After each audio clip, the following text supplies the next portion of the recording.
చేస్తున్నాను. అలా ప్రమాణం చేసిన నేను ఎంతో మంది ఆడవాళ్లకు దేవునిగా పరిచయం అయ్యాను.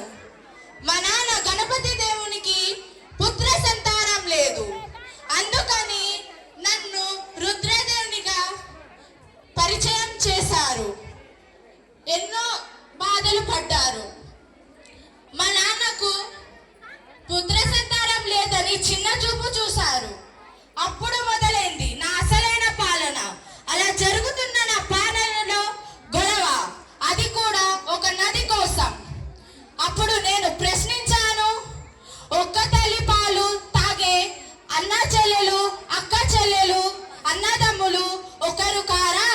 మరి ఒక నది నీళ్లు తాగే అన్నదమ్ములు, అక్క చెల్లెలు ఒకరు కాలేరా అని ప్రశ్నించాను. ఆ ప్రశ్నకు అందరూ కలిశారు. అన్ని రాజ్యాలు